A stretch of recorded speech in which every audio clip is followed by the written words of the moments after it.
Polytopian Tribes and Skins IRL finale, let's hop right into it. This time around, we're mostly gonna be referring to fictional tribes and cultures and species, because most tribes in the special tribes realm, obviously they're like not really taking too much inspiration from humans. They're kind of their own unique species or set of species. So they kind of take inspiration from fictional cultures, and now let your Detective D4 and Champ cover this topic. Starting with the Aquarion tribe, and the Aquarion tribe takes clear inspiration from the tale of Atlantis, as you could see from its lore, how they are like, a forgotten tribe kind of rising from the sea and the ocean, and how they also are taking inspiration from mermaids, because Aquarion units and people in general are like half mermaid, half human, because as you could see, they have this mermaid tail, you know what I mean?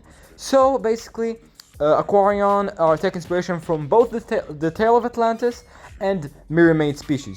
While on the other hand, the story of the Aquarion Forgotten skin is a bit different. It revolves around some Polytopian, and specifically Aquarion Polytopian soldiers and citizens who got lost or separated in a distant place for a really long amount of time.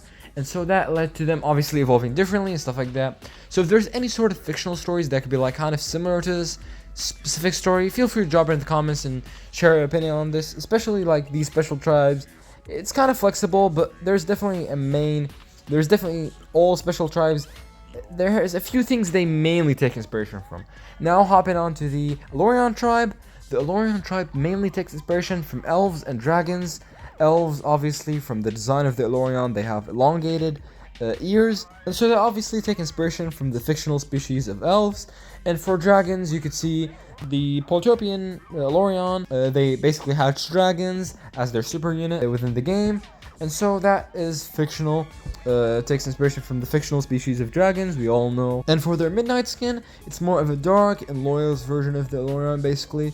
So yeah, that's pretty much it. But you could drop your opinion on all of these down in the comments section, because this video is kind of more flexible. As you could see, many of these tribes and skins, they take inspiration from a few main fictional species or cultures, and maybe a little bit of real cultures. So let's hop into some tribes that take inspiration from a few real cultures. According to a Polytopia lore guide document I found on Discord, the Polaris tribe generally takes inspiration from indigenous Canadian and Siberian cultures.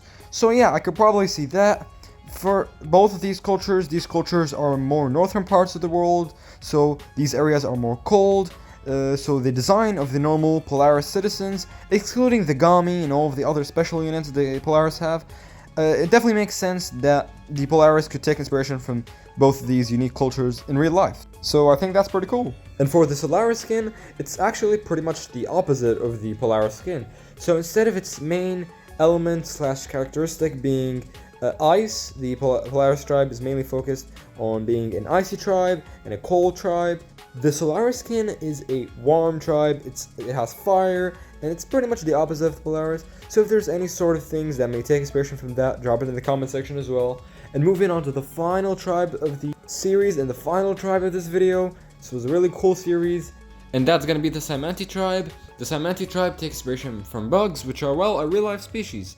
And bugs, not just bugs specifically, but more specifically, large bugs and bigger kinds of bugs. There's some bugs in places like Australia, for example, which come in more enormous sizes. And since the super unit of the Cymanti is quite enormous and large, for Polytopian standards at least, so this means that the Cymanti specifically take inspiration from larger kinds of bugs and larger bug species in real life. And yeah, the Cymanti are quite controversial. Maybe if they were specifically bugs, things would have been a little different, but I think the Cymanti are always kind of a quite annoying tribe to deal with. And yeah, that's pretty much all. Hope you all enjoyed this video. Don't forget to like, subscribe, and share this video with your friends for more diverse gaming content, documentaries, video essays, and lore. And I'll see you on the next one. We're gonna be doing Brawl Stars content this week, so see you next time. Peace out.